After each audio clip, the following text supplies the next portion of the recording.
Viele haben davon schon viel gehört, aber nur wenige dürften das Gelände tatsächlich einmal betreten haben. So sieht es also aus, wenn man bei der Firma Hoffmann Nutzfahrzeuge hinter die Kulissen schaut. Hinter Kulissen, die sonst nur engen Freunden der Alt-Lkw-Szene vorbehalten sind. Von oben sind die Bilder noch viel eindrucksvoller. Hier in Oberhausen stehen rund 250 historische Lastwagen, beziehungsweise das, was davon übrig geblieben ist. Eine Augenweide für alle, die einfach nur staunen wollen, auf 40.000 Quadratmetern. Nutzfahrzeuglegenden und Teileträger für die Restaurierung. Helmut Hoffmann hat in den letzten 40 Jahren einfach so gut wie nichts weggeworfen. Der Betrieb startete in den 1980er Jahren als zertifizierte und genehmigte Lkw-Verwertung. Und an jeden Lkw, den Helmut hier einmal abgestellt hat, kann sich der 72-Jährige noch gut erinnern. Dieses Gelände hier, da standen immer die Verwertungsfahrzeuge, die ja alltäglich geschlachtet wurden, verladen wurden und so weiter. Und dann gab es natürlich einige Fahrzeuge, die hinten zum Schluss gestanden haben, da gehören diese zu. Die sind Ende 80 hier eingestellt worden. Und natürlich standen immer andere Fahrzeuge davor, somit sind die stehen geblieben, mittlerweile auch eingewachsen. Und ebenso unglaublich, die meisten Lkw sind regelrechte Raritäten mit eigener Geschichte. Dieser 2220, das ist der erste Dreiachser von Mercedes, 66 rum ist der gebaut worden. Der hat beim Kollegen auf eine Kokshalde gelaufen, dann haben wir den damals übernommen, haben den auch noch eine Zeit gefahren. Und somit ist er dann abgestellt worden, der sollte verwertet werden, ist aber nicht dazu gekommen. Warum, aus welchen Gründen, weiß ich nicht.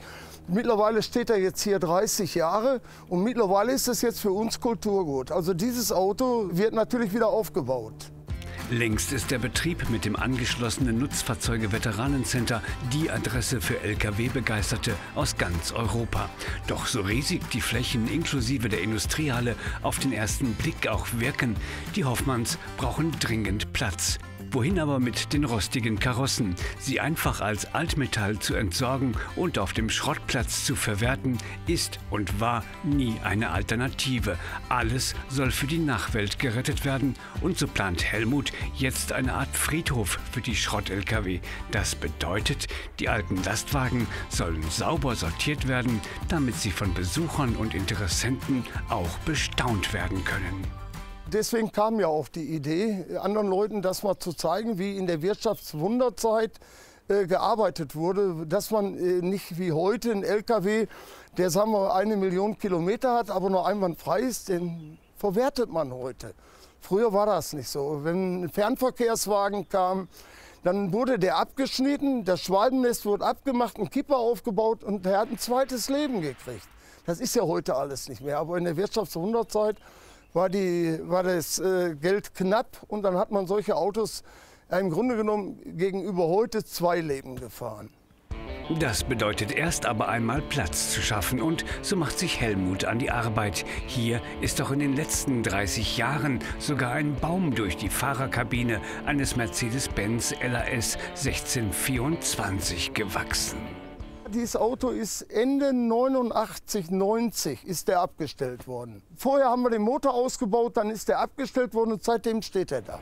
Unglaublich aber, um die verwertbaren Reste dieses Lkw aus den 1970er Jahren zu erhalten und um das Wrack später an einer anderen Stelle abstellen zu können, hilft nur noch der Einsatz einer Motorsäge. Ein Befreiungsschlag, bei dem auch sämtliches Equipment der Hoffmanns zum Einsatz kommt. Ein Riesenspaß, auch für Sohn Sascha. Durch den Sitz durchgewachsen. Platz schaffen, endlich aufräumen und mit dem geplanten Lkw-Friedhof zugleich die Möglichkeit schaffen, seltene Ersatzteile für die Restaurierung anderer Lkw zur Seite zu legen.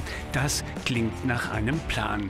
Und schon geht es dem nächsten Kandidaten nach jahrzehntelanger Odyssee des Herumstehens an den Kragen. Es ist ein alter Faun aus den 1950er Jahren. Auch hier sieht es zunächst so aus, an diesem Lkw-Oldie ist wirklich nichts mehr zu retten. Aber dann macht Helmut eine schier unglaubliche Entdeckung. Mit dem Faun muss ich ganz ehrlich sein. Ich meine, erst habe ich gedacht, der sollte im Schrott. Aber da sind so viele Sachen, die verwertbar sind, so wie die Trilix-Narben, Trilix-Felgen Und weil ich jetzt zum Erstaunen festgestellt habe, der hat ein ZF-Getriebe drin, ein Zwischengetriebe, ein VG 500. Das suche ich schon eine ganze Zeit für einen Dreiachser MAN 215er. Wir wussten nicht, dass wir das hier haben. Wer sich wie Helmut Hoffmann ständig mit der Geschichte historischer Nutzfahrzeuge auseinandersetzt, dem entgeht am Ende eben nichts. Aber dafür lebt Helmut eben auch. Er ist eine Art Besessener, dem alte Lkw irgendwie heilig sind. Seine Planungen für den historischen Alt-Lkw-Friedhof werden deshalb auch immer wieder von der Realität eingeholt. Doch Freunde und Kunden unterstützen Hoffmanns Idee, damit die Lkw-Vergangenheit tatsächlich eine Zukunft hat. Ich denke, das ist genau die richtige Idee, weil wie viele Fahrzeuge stehen hier, wenn auch teilweise als Fragment, die vor dem Hochofen gerettet worden sind. Das wären heute irgendwelche Blechteile und hier kann man halt die Historie noch erkennen, wie es gewesen ist. Aus alt mach neu wie hier und darum geht's. Das ist ein alter Mercedes-Benz Rundhauber LAK 2624 von 1975. Niemand würde sich für ihn interessieren. Doch so sieht er dann aus, wenn er in Oberhausen restauriert wurde und bei einem Kunden ausgeliefert wird. Neuer als neu. Also ist die Idee mit dem Lkw-Friedhof vielleicht auch eine Art guter Kompromiss, um dem drohenden Schwund an Ersatzteilen für die Restaurierung wirksam und langfristig vorzubeugen.